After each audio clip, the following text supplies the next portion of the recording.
Bien, on passe maintenant au Sénégal pour évoquer le démantèlement d'une cellule d'Al-Qaïda. 4 hommes ont été interpellés par la gendarmerie. C'était entre le 20 et le 23 janvier dans la petite ville frontalière de Kidira. C'est à l'est, sur l'axe Dakar-Bamako. C'est ce qu'a précisé un quotidien sénégalais. Il s'agit notamment d'un boutiquier placé sous surveillance depuis 2 ans, dont le numéro de téléphone figurait dans un groupe de WhatsApp lié à la Katiba Massina d'Amadou Koufa, selon le journal. Cette unité de combattants apparue dans le centre du Mali en 2015 est l'une des figures composantes du groupe de soutien à l'islam et aux musulmans, le GSIM, plus grande alliance djihadiste affiliée à Al-Qaïda au Sahel. Pasteur Edo, est-ce que, c'est-à-dire, ça étonne d'avoir des gens affiliés à ces mouvements dans cette partie du Sénégal? Non, ça ne peut pas étonner. Ça ne peut pas étonner. Les djihadistes sont déjà présents, sont au Mali, ils sont au Burkina, donc c'est la sous-région. C'est dans la sous-région. Oui, le Niger sont déjà là. Ils ont frappé en Côte d'Ivoire. Bon, donc ils sont déjà dans la sous-région. Donc l'extension de la ramification de leur cellule n'est qu'une affaire de temps et de stratégie pour pouvoir faire asseoir leur technique de frappe. Donc ça n'étonne pas, parce que c'est des gens, vous savez, les djihadistes, c'est des gens qui sont très mobiles et qui sont très mobiles, donc qui sont un peu partout, hein, et c'est quand ils veulent agir qu'ils s'organisent et puis ils frappent. Donc ça ne va pas du tout, ça ne doit pas du tout nous étonner qu'il y a des cellules djihadistes au Sénégal. Donc maintenant, quelle sera leur action sur le terrain? C'est ce que nous pouvons tenter nous pouvons tenter par la suite de décortiquer. Mais j'avoue quand même que ces gens-là sont un peu partout et sont prêts à tout moment à frapper. Est-ce que ça ne montre pas finalement, parce que pourquoi le nom m'échappe, en tout cas, je pense que c'est la DGSI française qui... La DGSE, voilà, qui informait la dernière fois que le Bénin, la Côte d'Ivoire sont ciblés dans le collimateur. Donc ça montre qu'il y a une extension de ces groupes terroristes-là. Ils veulent déplacer les pions. Les mêmes qui les manipulent veulent déplacer les pions, c'est tout. Et ce n'est pas pour rien qu'ils sont au courant. Ça dépend de l'objectif qu'ils veulent atteindre. Moi, je pense que c'est une façon de pouvoir renforcer leur présence en Afrique de l'Ouest, au moment où de gauche à droite, tout le monde crie. Les mouvements anti-français. Oui. Et donc, il faut quand même justifier sa présence sur nos territoires. C'est pour cela, d'ailleurs, qu'il faut annoncer cela. On peut pousser des pions jusque-là et on peut les déplacer pour pouvoir faire mal à ces côtés. D'ailleurs, les autres États ne sont pas épargnés. Vous voyez que je pense que la semaine passée, le chef de la diplomatie togolaise était reçu au Quai d'Orsay et au menu les raisons d'intérêt mutuel et donc de sécurité de notre sous-région. Et dans la foulée, on annonce la visite du chef de l'État à Paris, où il sera reçu à l'Élysée par Emmanuel Macron. Et donc, ça veut dire que quoi? Ça veut dire qu'il y a des questions d'intérêt mutuel, comme on le dit souvent. Et donc, c'est des questions de sécurité. Qui peut parler de la sécurité de la sous-région en esquivant Faure Gnassingbé? Non, Faure Gnassingbé fait partie des doyens, pour ne pas dire le doyen des chefs d'État, qui maîtrisent bien les rouages de la sécurité de notre sous-région. Il est là, la stabilité qu'il a réussi à entretenir dans son propre pays démontre que c'est quelqu'un qui maîtrise la sécurité. Et donc, on ne peut pas agir sans tenir compte de son expertise et de son implication, sans l'impliquer dans les actions. Et donc, vous voyez, on veut vraiment faire montre une volonté de lutter contre ces groupes djihadistes, mais au même moment, tout le monde sait que c'est les mêmes mains qui sont derrière pour pouvoir les monter. Et donc, oui, ils ont dit cela, oui, ils ont annoncé, oui, quel intérêt ils ont à annoncer cela, pourquoi? C'est tout comme, on nous dit maintenant qu'il y aura des voleurs. Vous avez des renseignements. N'oubliez pas, c'est les services de renseignement de l'Occident. Et donc, de puissants services de renseignement qui ont l'information.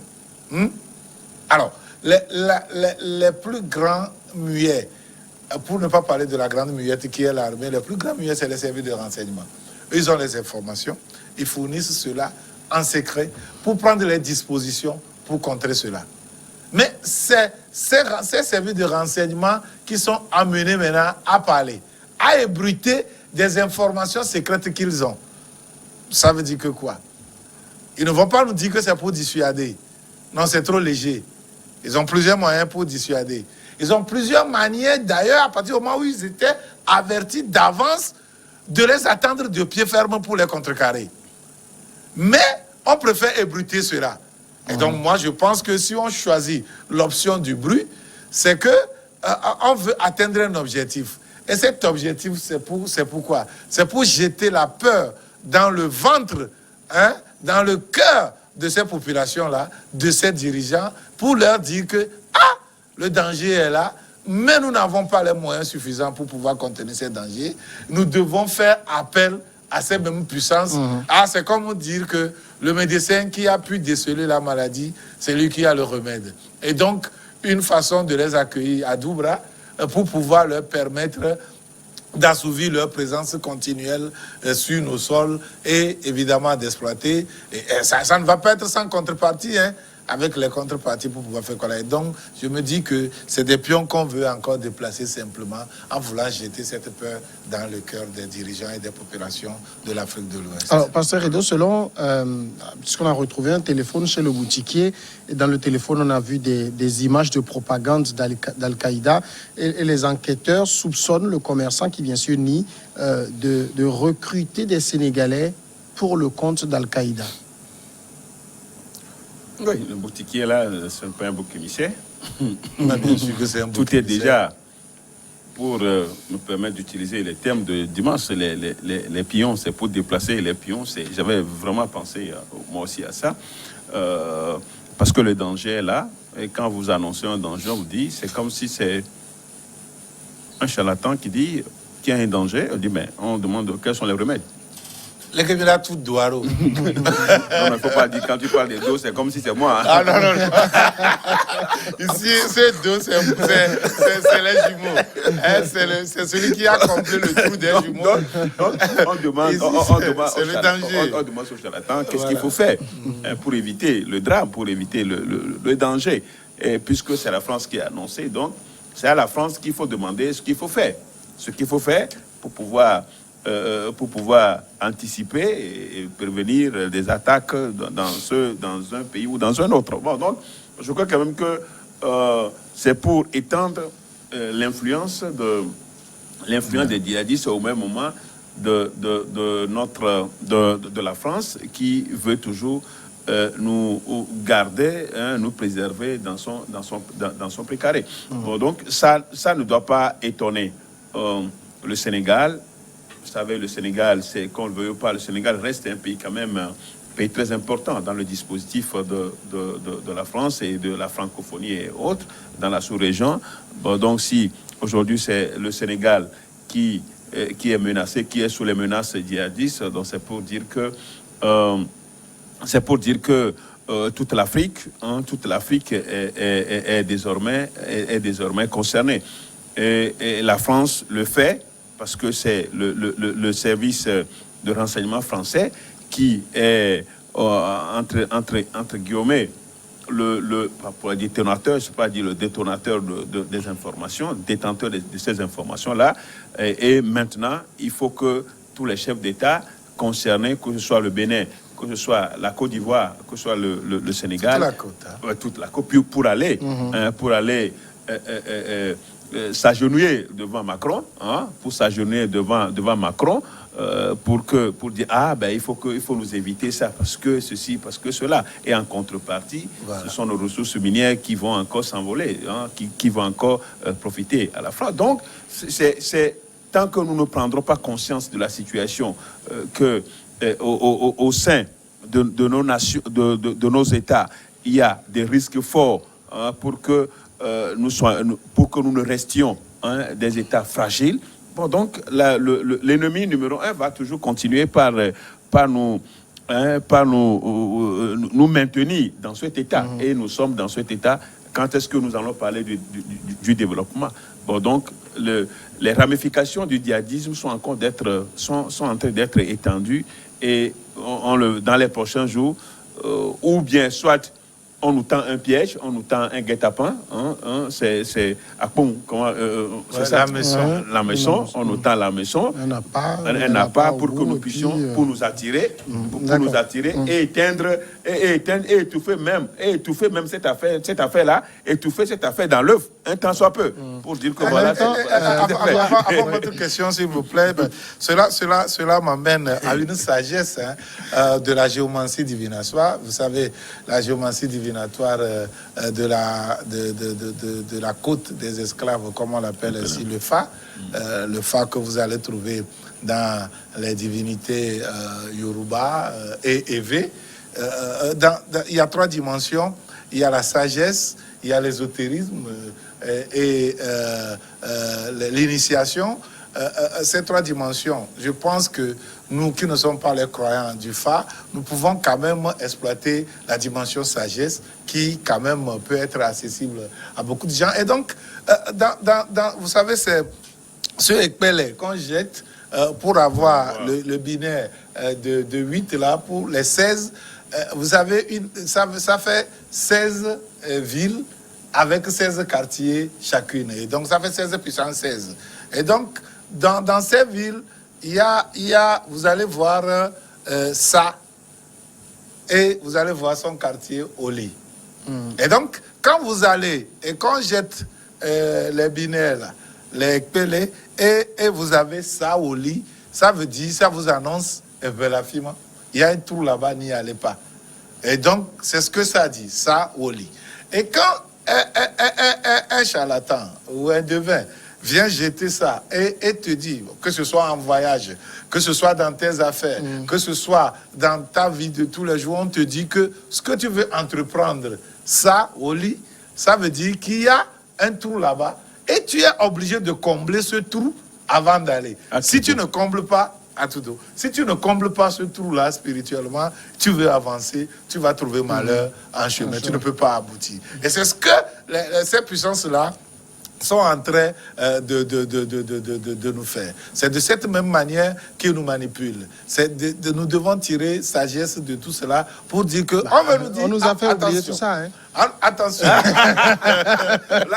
On a dit que c'est diabolique, c'est démoniaque, c'est ceci, c'est cela. Donc on a laissé tout ça pour embrasser. Oui, pour nous les croyants, il y a un côté diabolique de la chose.